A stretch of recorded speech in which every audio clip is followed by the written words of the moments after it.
Un jour de juin 1859, un monsieur barbu se trouve à Solferino et assiste à un carnage. 23 000 blessés, mourants et morts sur le champ de bataille, dont presque aucun n'est soigné et qui meurent sur place délaissés. Cet homme organise des soins avec l'aide des civils du village voisin, fait libérer les médecins prisonniers pour soigner les malades. Cet homme, c'est Henri Dunant, et ce jour-là naissent deux idées, le droit humanitaire et l'aide humanitaire. Ce sont deux idées bien distinctes, et aujourd'hui nous allons nous pencher sur la seconde, l'action humanitaire. Intervenir dans un contexte humanitaire, c'est se mouiller. Doit-on aller aider quelqu'un qui ne l'a pas demandé ? Aussi, comment couvrir des crises d'une grande ampleur sans se perdre dans la coordination ou les détails techniques ? Comment s'assurer que l'aide apportée ne devient pas un facteur qui alimente le conflit ?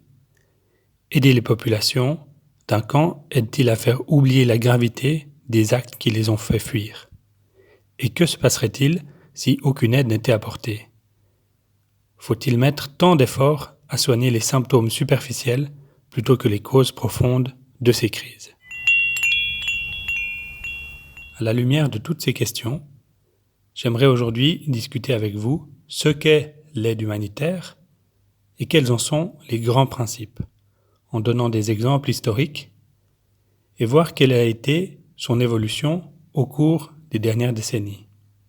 Et dans un deuxième épisode, nous parlerons des défis et paradoxes ainsi que quelques critiques qui sont adressées à l'aide humanitaire. Si on essaye de définir l'action humanitaire, c'est une aide d'urgence et ponctuelle mise en place lors d'une situation de crise exceptionnelle ou de catastrophe naturelle. Alors nous avons parlé dans un récent épisode du développement. Quelles sont les différences principales entre les deux ?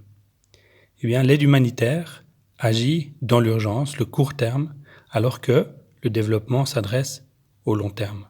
Le développement adopte surtout une analyse en profondeur, va à la source, cherche les racines des problèmes et s'intéresse à changer les structures si besoin. L'attitude et la culture interne sont aussi différentes, plus orientées vers l'action et les résultats immédiats pour l'humanitaire, contre le souci d'assurer la qualité, l'impact, l'équité et l'inclusion dans le cas du développement. Concrètement, sous sa forme la plus simple, il peut s'agir d'apporter des couvertures, de l'eau, de la nourriture et des médicaments après une catastrophe. Puis, suivant comment la situation évolue et dure parfois des années, l'urgence se transforme en une crise prolongée et l'intervention se complexifie pour répondre aux besoins divers des populations, sanitaires, éducation, abris, etc. Pour donner quelques exemples, actuellement, les plus grandes interventions humanitaires sont en Syrie, en Libye, en Irak, au Yémen, au Venezuela, au Bangladesh, mais aussi en Ukraine, en Grèce et dans une quinzaine de pays d'Afrique. L'aide humanitaire est apportée avant tout par des acteurs nationaux, que ce soit des ONG locales, la Croix-Rouge locale, des bénévoles comme les ambulanciers surnommés les casques blancs qu'on a pu voir en Syrie. Historiquement, quelques interventions ont marqué les esprits, notamment celles qui ont été des échecs, même partiels. Au cours des crises comme celle du Biafra en 1969, puis la famine en Éthiopie en 1984-85, puis la Somalie, le Rwanda, où les humanitaires se rendent compte des facteurs politiques, militaires, médiatiques derrière certaines interventions, en plus des besoins humains. Leur présence est nécessaire, mais pas toujours perçue comme neutre, et donc deux principes humanitaires peuvent entrer en contradiction. Suivant leur impératif moral d'intervenir pour mettre fin aux souffrances, les acteurs humanitaires sont parfois manipulés ou instrumentalisés. De toute façon, dans ces contextes complexes, politisés et où les informations manquent, tant l'action que l'inaction génèrent des animosités. Ou comme le disait le cardinal de Retz, on ne sort de l'ambiguïté qu'à ses dépens. On prend position, on passe à l'action, sans toutefois choisir de camp. Au final, si ces humanitaires avaient tergiversé jusqu'à être sûrs de leur neutralité, de l'influence des médias sur la crédibilité morale de leur action, etc., des milliers de personnes auraient péri.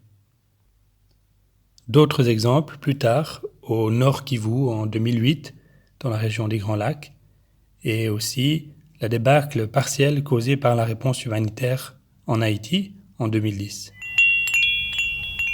Ces événements ont poussé les acteurs humanitaires à apprendre de leurs erreurs et à professionnaliser ce domaine qui était plutôt, avant cela, une vocation au relent d'aventure, un engagement né de la révolte et un domaine qui manquait de coordination, de lignes directives et techniques, voire législatives. Il a fallu aussi mettre en place des mécanismes de contrôle pour assurer la plus grande transparence possible, pour rendre des comptes de plus en plus précis sur les résultats obtenus, et tout cela a alourdi le domaine, le rendant plus bureaucratique qu'on ne le souhaiterait. Comme nous le verrons, l'humanitaire navigue souvent proche des théâtres militaires et en pleins enjeux politiques, ce qui complique beaucoup leur action et comment elle est perçue, tant localement qu'internationalement. Alors voici quelques-unes des évolutions que l'aide humanitaire a subies au cours des dernières décennies. Tout d'abord, l'aide humanitaire est souvent accusée d'être paternaliste. Pour répondre à cette critique, l'action humanitaire a pour objectif un réel ancrage local, appelé la localisation, à savoir l'effort pour donner plus de poids aux acteurs locaux dans les décisions, de leur allouer des fonds directement sans passer par des ONG internationales ou les Nations Unies, et d'avoir plus d'employés locaux dans ces ONG. Il s'agit donc de ne pas faire pour eux ou à leur place, et donc de les mettre dans un rôle passif, voire de victime, mais de les soutenir dans une action qui est pensée et menée par des forces locales qui définissent quel soutien elles aimeraient recevoir. L'idée est que les acteurs humanitaires locaux connaissent mieux le contexte, ils sont mieux acceptés, plus efficaces, et ils sont déjà présents sur place avant une catastrophe. Une deuxième évolution qui est en cours, c'est le désenclavement, c'est-à-dire de ne pas voir l'humanitaire de manière isolée, mais de le voir dans le contexte aussi des autres facteurs tels que le climat, l'immigration, la sécurité et la paix et le développement, et donc tout cet ensemble qu'on appelle le nexus. Par exemple, dans la région du Sahel, entre le Mali, le Burkina Faso et le Niger, les conflits armés sont liés aux groupes ethniques. Certains sont pastoralistes, d'autres agriculteurs, dont les chemins de transhumance sont modifiés par le changement climatique. La pauvreté chronique et les conflits engendrent des migrations forcées ou choisies, et l'insécurité expose ces migrants au risque d'exploitation et de traite humaine. Donc on le voit, ces thématiques sont interliées et on obtient un meilleur impact et une meilleure pertinence des actions si on ne les compartimente pas, mais qu'on a plutôt une vue d'ensemble, une analyse et une réflexion sur le long terme, sur ces éléments complexes, pour agir en tenant compte des causes. Comme le disait le philosophe français Henri Bergson, il faut se penser en homme d'action et agir en homme de réflexion. J'aimerais enfin ajouter une réflexion sur les causes et les symptômes. En effet, on peut parfois avoir l'impression, quand on travaille dans le domaine humanitaire, de mettre une emplâtre sur une jambe de bois, c'est-à-dire traiter les symptômes, alors que les causes plus profondes, souvent des conflits ou parfois des catastrophes, demeurent, ou, si on est plus critique, sont aggravées par la vente de matériel de guerre qui finit dans les mains de groupes armés divers. Mais dans l'immédiat, dans l'urgence, quand des populations sont en danger, pour chaque personne aidée, ça fait une vraie différence. Ce genre de considérations éthiques et philosophiques ne change rien à leur fin, à leur vulnérabilité. Le fait qu'Henri Dunant était suisse n'est peut-être pas un hasard. La Confédération helvétique a été désignée État tampon qui ne participe pas aux conflits européens et donc s'est offerte comme terrain de coopération multilatérale et dépositaire des conventions de Genève sur le droit humanitaire.